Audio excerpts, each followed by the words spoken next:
Traxix the Drow Ranger is a silent assassin who can stop you in your tracks. From her humble beginnings as a vanilla archer, she's grown into a walking fatal blizzard, and even the embodiment of revenge. I'm quivering with anticipation for the history of Drow Ranger. Drow Ranger is a ranged agility hero who can easily pick off foes from a distance, using her slows to keep them from escaping and her armor-piercing ultimate to whittle them down to a nub.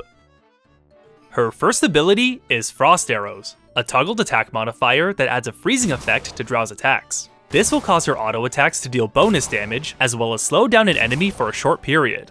At early levels, you generally use this to harass and last hit every now and again, as your mana pool will dry up if you just keep it on.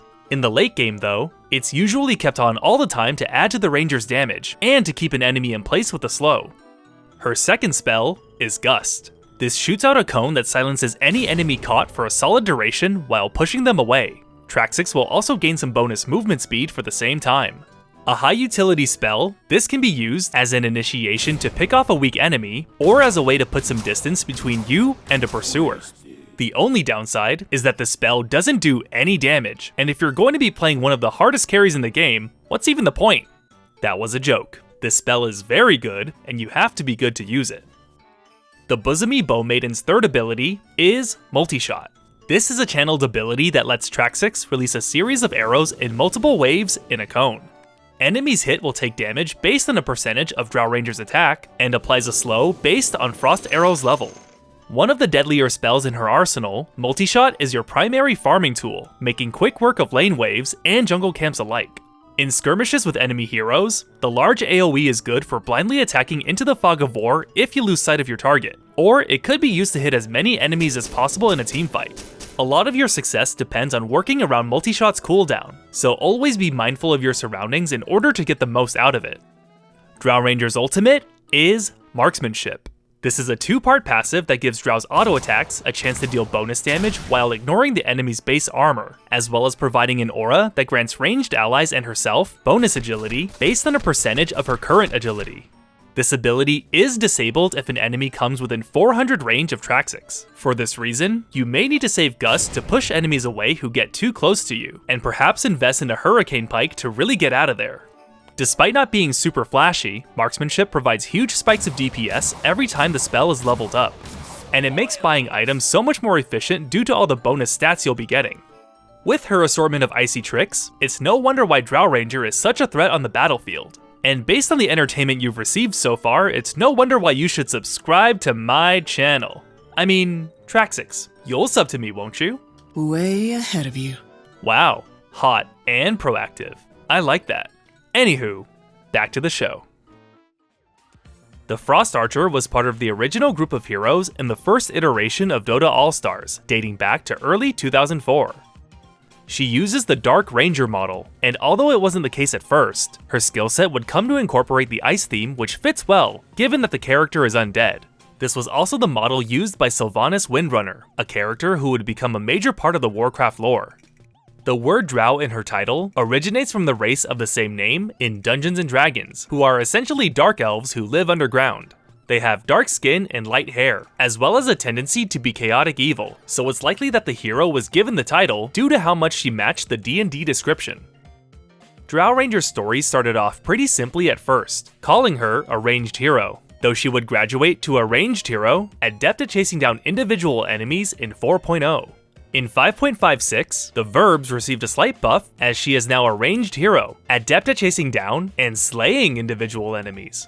Her first proper background would come in 6.00. While nobody knows why Traxix fights for the Alliance, it is clear that she has the most accurate bow shot of anybody alive. Her arrows fly true and strike for unusually high damage. Her magical abilities inhibit the enemy's ability to fight back, making her an excellent one-on-one fighter. Although this was pretty decent in my opinion, it looks like this was just a placeholder, because she had an updated lore in 6.04, written by King Fear. Traxix was a skilled archer in her oppressive underground homeland, the Underdark, until she grew sick of her kin's evil ways and fled to the surface world. She joined the Sentinel for greater good, and though still somewhat distrusted for her origins, she has proven herself time after time. She is an excellent huntress, debilitating her foes with her arrows and disabling spellcasters.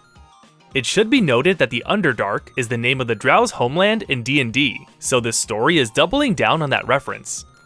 This would be the Huntress's formal backstory for a long while, until a revision in 6.49 written by Volkov, which would update the awkward wording of the second sentence, saying how as part of her resolution, she joined the Sentinel, bringing her excellent marksmanship to the fray. The latter half was also adjusted to describe her current abilities more accurately. Some of her abilities include stripping magical beings of their voices, enchanting her arrows with an icy cold, and the renowned ability to slay lesser foes with a single arrow. While such powers are valuable, her true origin will never cease to linger around in the judging eyes of others. Drow uses the voice lines from the Dark Ranger unit, who is portrayed as a tormented spirit, yearning for death while wishing the same for those around her. Combined with the ice gimmick, this paints Traxxix as a spirit from beyond the grave, looking to take out her anger on the innocent. But when you consider that her lore tries to paint her as a reformed person with terrifying powers, it just doesn't quite add up. Direct my hatred. Let the living beware. End my torment. Embrace the end. Cold death. Let phantom arrows fly. Drow Ranger's lineage begins in Dota TFT, and she was likely based on the hero named Lessa the Ranger, who befittingly uses the High Elf Sylvanas Windrunner model. As with most heroes that come from this era, Lessa was very basic, but she would act as a general template for Drow Ranger in the patches to come. She was equipped with Cold Arrows, an attack modifier that lets your attacks deal extra damage and slow enemies. There's also Fatal Arrow, which is a simple nuke and stun, and an interesting one in Summon Hunting Spirits, which summons a number of units that deal between 19 to 25 damage that you can control. They only last for a few seconds, so this is effectively a nuke, but it's a good follow-up after a stun or slow on your target. Lessa's ultimate is Lex Lucis Tellum, a Latin phrase which roughly translates to Light of Light Weapon, and it's a basic chain lightning spell, starting at 300 damage and bouncing up to 12 times, doing less damage each time.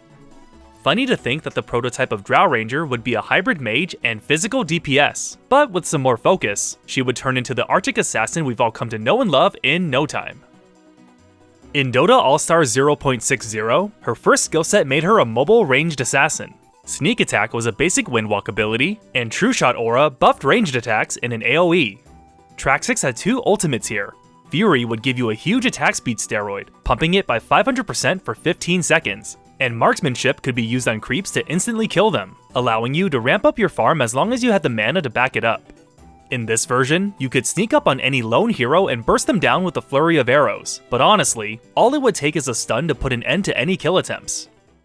She got a small rework in 2.60 that would hone the character's role, where Sneak Attack was replaced with Frost Arrows, and it would only slow movement speed and attack speed here, no extra damage on her autos.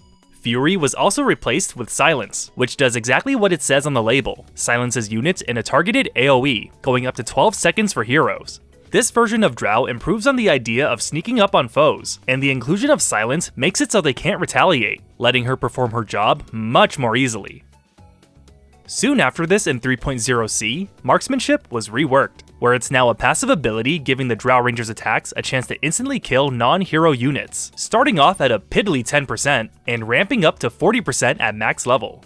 A plus in my opinion, you're already building attack speed and agility on Drow, so proccing this effect comes fairly often, and you can spend your mana on freezing the enemy team instead. And for something that surprised me, 4.0 added bonus damage for Frost Arrows. I always thought this was a modern innovation since I started playing around 6.50 or so, and it's only ever slowed enemies until 7.23, where the bonus damage got implemented. But nope, 4.0 was the first time Frost Arrows had extra damage per attack, although it would be removed in 5.53, which means there was a 15-year gap before that portion of the skill was reintroduced. I'll also add here that the damage on her arrows, as well as the silence, are the closest spells that she has to the Dark Ranger hero in Warcraft, and I expected her to use more elements from that unit to be honest.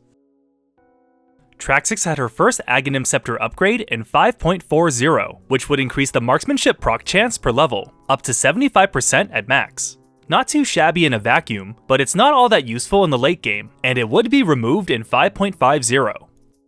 In 5.72, Drow was given a major buff when they changed her regeneration type from only at night to always regenerate. Let me explain. In Warcraft 3, humans and orc units could regenerate their HP passively whenever. Same goes for undead units, although they could only do it if they're standing on Blight, which actually affected Venomancer in the early days of Dota All-Stars. Night Elves, like Drow Ranger, could only regenerate at night, and it sure took Ginsu his sweet time to make that change happen. Imagine that, playing a hard carry like Trax, and not having any natural regen for the first 6 minutes of the laning phase. From this point on, Drow's changelog would be much like her second spell, Silent. The only notable adjustment in the Warcraft era worth mentioning happened in 6.50, where marksmanship was reworked. This removed the insta-killing creep passive and instead just provides Traxxas with a flat amount of agility at each level, and only 10 at that. Possibly one of the worst ultimates to exist in the game at the time, or at the minimum, the least flashy. Marksmanship's rework was a step in the right direction, in that it still allowed Drow to farm faster, but the stat boost would matter for teamfighting. Centaur had a similar ult at the time, providing strength instead of agility, but strength is a much more useful stat throughout the game. And marksmanship for the time being just didn't have enough oomph to be called an ultimate.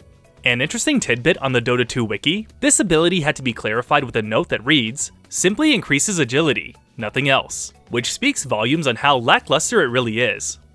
And that basically covers Drow Ranger's time in Dota All-Stars. She had one of the simpler kits, but due to a combination of her ease of use and using the model of one of the more beloved characters in the Warcraft franchise, there was no way you could ever pry us from her cold, dead hands. When talking about other heroes in the games they've been ported to, I would usually start with Heroes of Newerth, rest in peace. Strangely enough, the game didn't have an equivalent of Drow, although people would usually recommend Arachna if you like to constantly slow down one target, but I consider her more of a Viper analog than anything. Instead, we have League of Legends Ashe, the Frost Archer.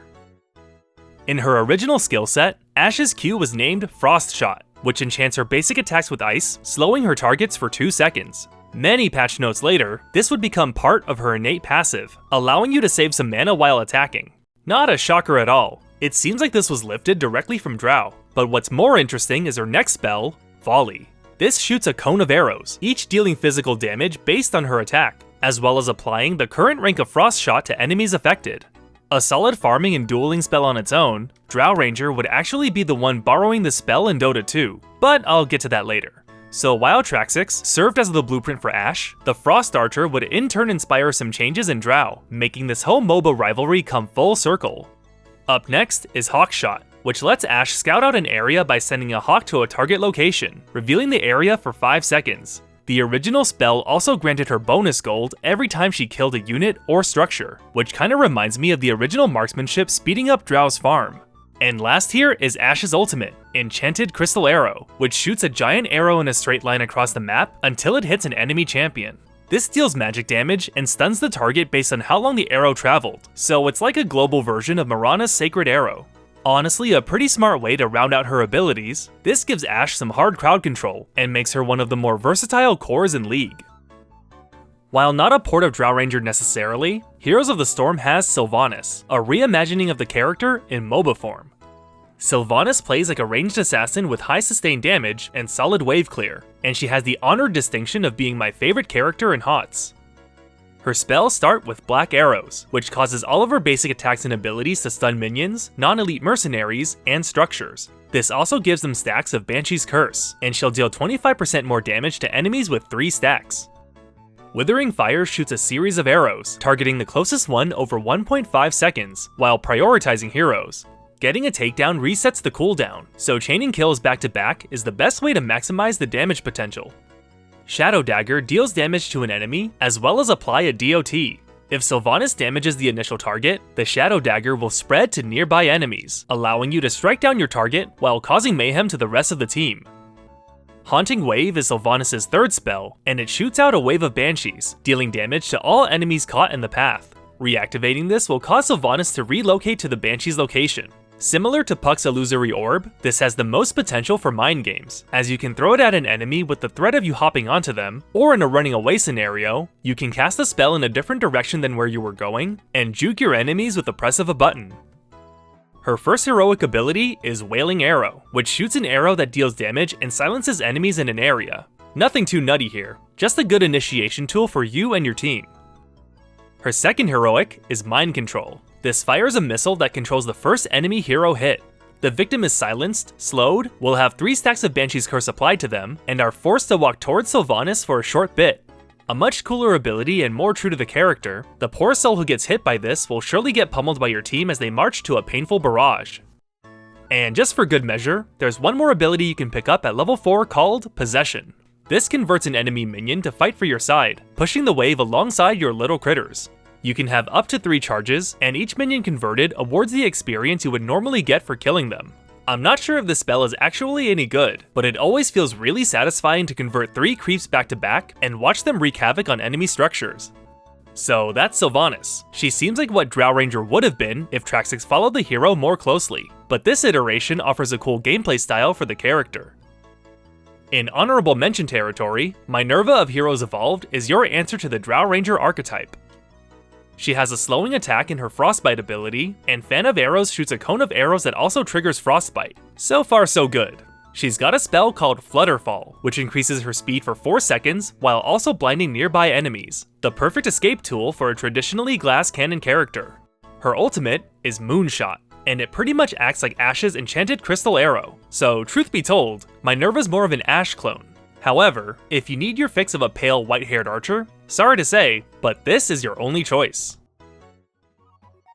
The Drow Ranger made her Dota 2 debut as part of the original pool of heroes, premiering at the first International in August 2011. The timeline of her hero model takes a few twists and turns, but they do all share common features throughout. The first official piece of media we had of Traxxas was in the original promotional images of Dota 2, released by Valve in October 2010. Her design here borrows a lot from Sylvanas' Warcraft model, carrying over the pale skin and featureless eyes, but she's got a heavier emphasis on the ice motif, as indicated by her blue outfit and water vapors flowing off of her frosty arrow tip. Her attire is a lot skimpier than what we would come to know, with a large portion of her legs exposed to the elements. By examining her beta portraits, it looks like the facial markings were a big part of her design that the developers wanted to include, which seems to be a huge departure when looking at her concept art. These designs look to push the boundaries of the character, quite possibly to give Dota 2 a unique identity from the Warcraft models. Here, you've got a few non-human designs, with a sexy one on the top left, and even a male satyr from the looks of it. 3 of them also share this cool halo of arrows, which admittedly look awesome here, but it likely translated poorly as a 3D model. By the time the International rolled around, Drow's model was updated to have new armor, a more detailed face, and long white hair. To make it official, this is the design that would appear in the first Dota 2 comic, Are We Heroes Yet?, that came out in October 2011, solidifying Drow's design and even promoting her as the poster child of the game. In time, the facial markings would go away, and her face would be slightly remodeled in the latter half of 2012. Not entirely sure why, as it seemed to be one of the core visuals they wanted the hero to have. This would be her look for the better part of 7 years, until a remodel came on March 5th, 2019, giving her shiny new armor, way more details across the board, and generally making her a whole lot hotter. Not that I thought Drow was really in need of an update, but this was a welcome one, and her new look is really easy on the eyes. While the model did kind of come out of nowhere, it does neatly tie into her lore, which remarks on her physical appearance. Drow Ranger's given name is Traxxas, a name well suited to the short, trollish, rather repulsive Drow people. But Traxxas herself is not a Drow. Her parents were travelers in a caravan set upon by bandits, whose noisy slaughter of innocents roused the ire of the quiet Drow people. After the battle settled, the Drow discovered a small girl child hiding in the ruined wagons, and agreed she could not be abandoned. Even as a child, Traxxas showed herself naturally adept at the arts they prized: stealth, silence, subtlety. In spirit, if not in physique, she might have been a Drow changeling, returned to her proper home. But as she grew, she towered above her family and came to think of herself as ugly. After all, her features were smooth and symmetrical, entirely devoid of warts and coarse whiskers. Estranged from her adopted tribe, she withdrew to live alone in the woods. Lost travelers who find their way from the forest sometimes speak of an impossibly beautiful ranger who peered at them from deep among the trees, then vanished like a dream before they could approach. Lithe and stealthy, icy hot, she moves like mist in silence. That whispering you hear is her frozen arrows finding an enemy's heart. Her voice lines portray her as calm and collected, yet deadly. She speaks in a sultry, slightly aggressive voice, kinda just adding to the whole hot thing she's got going on. Valve, we know what you're doing. Her main topics of discussion include ice, silence, and killing her target, with only some mention of the Drow, although the lines aren't very specific at all. It's pretty telling that whenever the voice responses and written lore don't match up like this, that her background was tailored to fit the existing assets, and wasn't intended to be part of the character upon conception. All the same, the voice acting here is done rather well, and it nails down the embodiment of an assassin who's stalking her prey from the shadows. Beware the bite of frost. Many a grave is hidden in these woods, silent as mist. I know I should respect the dead, but first you have to earn it. Feel my cold embrace. Being that Traxxas is a fan favorite carry, you'd better believe she's got a lot of cosmetic sets with a whole lot to talk about. First off, I want to bring up the Treasure of the Silent Grove, a treasure from the olden days that exclusively dropped items for Traxxas, and is designed after her as well.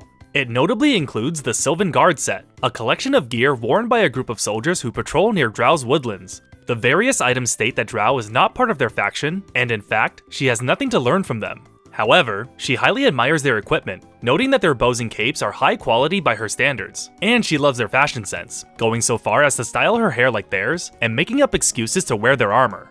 This trend carries on in the Loner's Vanity, a hairstyle that says, "And why shouldn't I?" Drow has been heard to say to absolutely no one. Given the name of the item and description, it seems like Drow Ranger talks to herself a lot, possibly as a habit due to a long life of being by herself. But despite this, she does want to look good. The Jewel of the Forest set plays on the beauty theme by stating over and over again that the gems on these items are shiny and beautiful, with the gloves complimenting Drow directly, saying that we all know what Drow herself will never admit: she is the true Jewel of the Forest. Not to be entirely shallow, the bow makes an attempt at world building, bringing up that the jewels are in fact fossilized sap, a richly colored amber from woods that were ancient when the Drow folk took up residence there. On a quick note, the Spice of Frost set comes with a hairdo called the Frost Spikes, which describes it as a playful crop of spikes that says, "I'm killing you and having fun doing it." Includes a frost-tinged cloak to complete the image. Just a splash of personality for the hero. But the real reason I wanted to bring it up was to compare this look to Mortal Kombat's Frost. I think the resemblance is there, but not entirely sure if this is supposed to be an homage or not. If you know, leave a comment.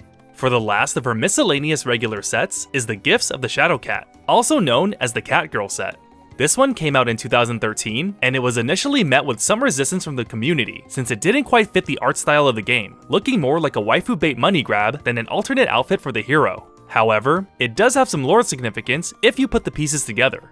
Most of the individual item pieces descriptions state that these garments were all made with some combination of drow metal and the pelt of a Shadowcat that the ranger hunted down.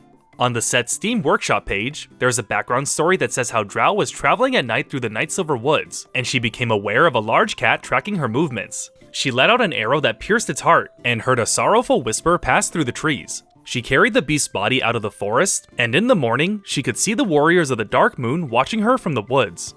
To back up the in-game descriptions, it does confirm that Traxxas crafted a quiver, clothing, and armor from the remains, as is Drow tradition. The story heavily implies that the cat she killed was Nova, also known as Luna's Mount, as the Night Silver Woods is where Luna's faction, the Dark Moon Warriors, reside. The sorrowful whisper that she heard is likely one of Luna's more well-known death responses. Nova! Nova! Now, this story isn't technically in the game, so it's not quite canon, but on November 21st, 2013, Luna received a model update which replaced the original Nova with a more lion-looking one. Given that the Shadowcat set released just 6 days after, it looks like these items really could have been made out of Luna's old companion. To reiterate, none of this is official, but the way that the model update and set release lined up, I think there's a good chance that Valve did this as a nod to the story presented in the Steam Workshop page. Following this is a series of more lore-relevant items which follow a common thread of involving the natural world in some way. For example, the Bow of the Crystal Caves brings up that beneath her secret glades, Drow found a passage lit by crystal shards. Following the glittering light to the farthest cavern, she discovered this bow, embedded in the rocks as if it had been formed there. A nice description here, and it follows the motif of her equipment being decorated, or in this case, created, in the gems of her homeland. The Bow of the Howling Wind is a weapon used to slay a wolf spirit. In the endless chill of the far north, it is said that the cold of death comes on a howling wind brought by a great white wolf. Many a hunter has attempted to slay the grave spirit, yet in all the known histories, the stories record only one bow that has ever fired strong enough and true enough to pierce its side. The fact that it's in Drow's possession implies that she was at the very least able to strike it with an arrow, but if nothing else, she's got style points with that cool handle. The Great Grey Owl Bow literally came to Traxxas in a dream. She dreamed in the night that the divine owl spirit called her name. When she woke, the bow lay beside her in a bed of leaves, gray feathers still drifting from the branch above. The jeweled longbow is a simple design, but it also carries a little mystery with it. Simple and elegant, set off perfectly by gems of uncommon brilliance. On examination, the workmanship is that of a race long thought extinct. How then is this bow brand new? To round out this batch of items is the Monarch bow, which is a relic from a hegemony long past. The Monarch rewards those who value lethal precision and skill over blunt force. As graceful in action as at rest, it complements perfectly the coolest of heads under the deadliest of circumstances. While it seems to be pretty standard fare at first glance, the Monarch bow is actually based on the in-game item, the Butterfly, in collaboration with Weta Workshop. In fact, the way that you would get this item in the first place is to buy a replica of the Butterfly sword, which I think still looks really cool. We can go a step further and analyze the description for Butterfly on Weta's website, which says that in the hands of the uncertain, swinging the sword brings with it a promise of disaster. To use the blade properly, it is said one must trust it completely, allowing it to wield the user. While this is used figuratively, the personification of the weapon is a cool way to bring life into it, making it feel as though Drow is putting her faith into the bow and giving it a supernatural element. Moving on to her immortals now, the Reaper's Wreath is a bow made from the bloom of a bloodrot tree, a specimen found only in the sanctified underground caverns where battles of horrific violence were waged to determine the fate of all Drow kind. Few would survive an intrusion upon the Drow's holy ground to collect the materials, and even fewer would even know the proper way to turn the branch into a bow. The Silent Wake is a lot more relaxed. It just is how midwinter drifts scatter in a silent gust from the passing ranger before settling gently back to earth, as if they were never disturbed at all. The most important of the immortals is the Mania's Mask, which is based on the Mask of Madness. This ominously states that to wander the woods knowing you are alone, an orphan of those who birthed you, rejected by those who raised you, hidden from those who might give you warmth and comfort, this is a path to madness. It's a really cool progression for the hero. Someone who's normally portrayed as cold and calculating is actually slowly crumbling to the duress of her loneliness. Also, she wiggles her head a lot, and that's fun. This item was released in 2014, and it acted as the basis for her Arcana, which released 7 years later in 2021. The Dread Retribution is the direct result of the Mania's Mask completely enveloping Drow's mind, turning her calm demeanor into a hostile and vengeful one. The story directly references the item, and also expands on the concept that it laid out. Through the eyes of the Mad Mask, Traxix glimpsed forgotten memories of her youth, but in addition to her own repressed terrors, the mask revealed much more. Horrors glimpsed by different eyes in other times, memories of brutality stretching into ages uncountable, mystically imprinting a murderous landscape across every corner of her mind. Now, even as she casts the mask aside, she must fight to overcome the most self-destructive impulses unleashed by the evils burned behind her eyes. In this maelstrom of loathing, her only recourse is vengeance, against any worthy victims that cross her path. With this item equipped, this gives Drow a whole new set of voice lines performed by her original voice actor, Jin Hammond, who still manages to sound like the hero despite having the recording sessions so many years apart. In general, her lines are much more aggressive, sounding as if Trax is focused only on killing those around her while maintaining the controlled pace that she speaks in. A lot of the lore-significant lines point out that she was able to overcome the influence of the mask's curse and use it to her advantage, such as when she picks up the item. You have no control over me, Mask. In the end, I took a measure from you. And to an extent, this seems to be true, as she's able to express sympathy with Anti-Mage upon meeting him. I respect what you did for Wei. I never understood what you went through, Anti-Mage. I couldn't remember my past. Now I do. A lot more is revealed in one of her monologues, and as usual, I suggest looking up everything for yourself because there's so much to unpack. But here it is in full. This reveals much more about Drow's origin story and how the mask was able to bring her to where she is today. Some memories are best forgotten, like the day my family died. All my life, that was lost in a blissful fog. But my time in the Manic Mask burned away that mist. I remember the looks in those killers' eyes. I remember the mundane cruelty. I see it when I close my own eyes. But I also see my new path, a vicarious retribution.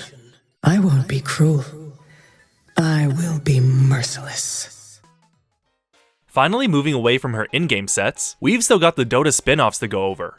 In Artifact, Drow Ranger is a green hero who has Precision Aura as her static ability, which gives all allies in all lanes +1 attack, and takes Gust as her signature card, which silences an enemy hero and its allied neighbors for the round.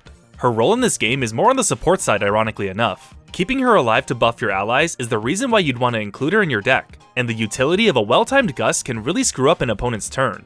All of the art on her cards was drawn by Livia Prima, an illustrator who's also worked on Flesh and Blood, drawing Prism Sculptor of Arclight, and several Magic the Gathering cards including Olivia Mobilized for War, Liliana the Necromancer, and Jensen Carthalion. I was actually a fan of her work already, and when I did research for this video, I found out that she illustrated a few cards for Artifact, and it was a really nice surprise. In fact, I was able to get this commission done by her depicting Trax on an empty Flesh and Blood card, combining all of my earthly interests into a single rectangle. Drow was one of the lucky few to get a ton of lore support in Artifact, establishing new connections with Abaddon, Treant Protector, and Kana, while furthering her hatred for Windranger. As always, the best place to start is with her hero card, and this blurb sets up her motivations moving forward. She's looking for more power, though it isn't very clear why at the moment. For this reason, she seeks Kana's help, but it's hinted here that working with Kana isn't the best idea for her. Power is a funny thing. It's something we all want, but are taught to be ashamed to seek. But power is neither good nor evil. It's freedom. People can judge me for helping Kana, but in time, they will understand. Her personality has also taken a shift here, as Drow has become much more arrogant than she was in Dota 2. There's no mention of the Drow race or her ice abilities. Most of what she says in responses revolves around her confidence in her own strength, and putting down her enemy's skill. For her relationships, she and Ruftrellen respect each other quite a bit, with Drow relying on his strength to keep fighting, and Treant warning her to watch the company she keeps. I love working with you, Ruftrellen. Keep me safe, Ruftrellen. I have work to do. The deepest pleasure as always, little Traxx. Be careful of the company you keep, Ranger. Not all of them have your best interests at heart. Enchantress also remarks on her relationship with Kana. Traxx, I'm not here to help Kana. I'm here to protect you from her. On top of working with Kana, Traxx has reached out to Abaddon to take advantage of the Mist of Avernus for power. This is highlighted in Avernus' Blessing, and it seems like the long-term goal for the character was to have her corrupted by her quest for power. If Abaddon isn't willing to share the Mist of Avernus, I'll just have to find a way to take it. The power is intoxicating, is it not, Traxx? Lastly, Drow also takes a few cheap shots at Windranger, but since Lirelai isn't an artifact, she sadly has no chance to defend herself. Listen, I'm not saying Windranger is a bad shot. I'm saying she's an aggressively mediocre shot. Let's see that twerp Windranger do that. Let's see Windranger do that. Let's see Windranger do better. Moving over to Underlords, Traxx is a tier 1 hero currently in the Heartless, Vigilant, and Hunter alliances. She takes Precision Aura here as well, which adds a percentage bonus attack speed buff to allies 1 cell away, and at level 3, her attacks become Frost Arrows, which slows a unit's movement and attack speed. Her upgrade path is based on the Guise of the Winged Bolt set, which looks really snazzy once the particle effects become active. Her voice responses and overall characterization here is an extension of her presence in Artifact. She comes off as highly arrogant, and once again, there's no mention of the Drow race or ice. For unique character interactions, Drow is solely focused on Windranger here, with Underlords really ramping up their rivalry. In short, they both think lowly of each other, and it's kind of sad there isn't more depth to their characters. Just stay out of my way, Lirelai. Hope you're half as good as you think you are. You don't think you can beat me, do you? Told you I was better. All right, team. If we don't pull this off, it's Traxx's fault. No more talking, Traxx. You better start pulling your weight, Traxx. I've always wanted to find out who is best. Abaddon does bring up blessing her with the power of the mists here, but it seems like he's trying to coax her instead of Drow demanding it from him. Traxx, let me show you the power of the mists. If you seek the Mist of Avernus, Traxx, you must prove your worth. See what power the mists can provide, Traxx. You have shown that you are worthy of the mists, Traxx. Terrorblade taunts both Drow and Windranger, although it's likely that he's just trying to get into their heads. Traxx, a second-rate archer with a first-rate chip on her shoulder. It eats at you, Windranger, knowing that you will always live in Traxx's shadow. On that note, Medusa believes that Drow's skills are inferior to her own. You shoot one arrow at a time! How pedestrian. Traxix, just admit that I'm better than you and be done with it. And finally, Pudge has a fun line that references the fact that she's in the Heartless faction, which is typically reserved for undead heroes. I get why Lich is here, but Traxix, why are you hanging out with us? This is most likely a reference to her time in Warcraft 3 as Sylvanas, who was an undead character. But just to have a little fun with my imagination here, what if this was a storyline that they had planned regarding the Miss of Avernus making her undead? Either way, it looks like these plots were dropped, so no need to worry about it. Since coming to Dota 2, Valve has made sure to keep Drow Ranger's core gameplay intact while jazzing up what she brings to the table. The first big change happened in 6.72D, where Frost Arrows no longer slows attack speed. This seems like a huge hit at first, but realistically, if you're in the laning phase, enemies tend to run away from Drow if they get harassed with Frost Arrows. And in teamfights, Drow positions herself in such a way where she shouldn't be duking it out with someone else in the first place.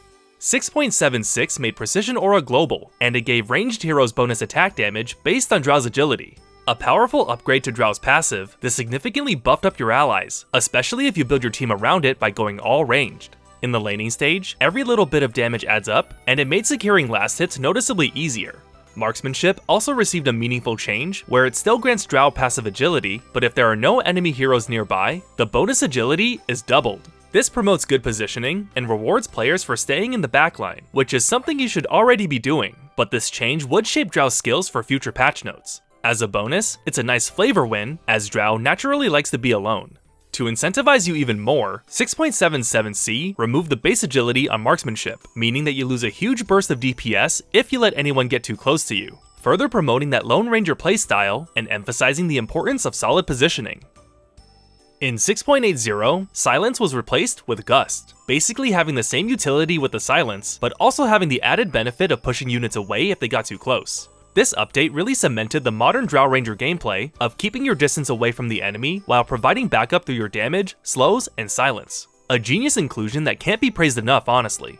In 6.86, after 11 whole years, Drow Ranger would receive a new Aghanim Scepter upgrade. This causes marksmanship to passively splinter its attacks upon hitting a target, performing 2 instant attacks behind the target, which each deal 50% of her attack damage, and of course, they do proc attack modifiers like Frost Arrows. This was a cool upgrade as it allowed Drow to clear creep waves quickly. When you pick this up in the late game, it's an incredible high ground defense tool that lets you deal with a clumped up team without getting too close. You wouldn't normally rush it, but if your team was trying to buy some time, this Scepter upgrade would give you a second chance at victory. In 7.00, Drow got her first set of talents, which wasn't very interesting, as it simply upgraded her numbers. And in 7.07, her talents were still uninteresting, but they were stronger. You could make some cheesy plays happen with the 50% cooldown reduction, but overall nothing to really dive into. In 7.20, Precision Aura now grants attack speed to allies instead of attack damage, which was for the best. As I mentioned before, getting free damage in the early game really adds up, and I think this is more in line with what they wanted the skill to be, a strong late game passive that gets better if Drow gets farmed. Marksmanship was also reworked here, no longer granting bonus agility, but instead giving Drow a passive chance to ignore a target's armor completely, while also giving a chance to instantly kill creeps. If you remember, that instant creep killing portion is a callback to marksmanship back in 3.0C. Man, I love it when they do that. Definitely a change of pace for Drow. She loses a substantial power spike at level 6, but gains a solid farming tool in the early to mid game, which turns into an anti-armor ability for counterpicking. As if that weren't enough, in 7.20C, marksmanship would also deal 120 physical damage when proccing on heroes, which let Drow focus only on attack speed instead of all the typical damage items to get those early kills. 7.22 dialed back this ability by having it only negate main armor instead of total armor, meaning it was only useful against agility heroes instead of heroes like Dragon Knight who gain armor through other means. 7.23 was a huge patch for Drow, as it replaced Precision Aura with Multi-Shot. This gave Drow a much needed wave clear ability, and it feels like it was heavily inspired by Ashe's Volley, which makes the whole MOBA rivalry thing come full circle in a way. The spell really covered a lot of weaknesses in Drow's kit, and although I do appreciate it, this does feel like a step away from the hero's original design philosophy, in that she was great at dealing with single targets, but had some trouble with crowds and farming quickly. Frost Arrows also started dealing bonus attack damage here, making it much stronger in the early to mid game, especially when harassing. Additionally, Marksmanship gained a mix of Precision Aura and its old passive, as it now grants a percentage of Drow's agility to ranged allied heroes in a radius, including herself. It no longer instantly killed creeps, and instead applied the proc damage to them, which was also reduced by a fair amount, most likely to make up for all the utility it gained in this patch. With this, Drow gained a ton of new tools, and her ultimate regained the power spikes it had in previous patches. Thanks to this patch, Traxxix went from a situational utility carry into a full-blown hero-killing core. As if it couldn't get any better, in 7.28, Drow gained an Aghanim Shard upgrade, which causes frost arrows to inflict a debuff on enemy heroes, and to all units in 7.29, which reduces all health restoration by 10% per stack, up to a maximum of 7 stacks. If a target dies with this debuff, projectiles will burst out of them, slowing enemy movement speed by 25% and dealing 60 damage per stack.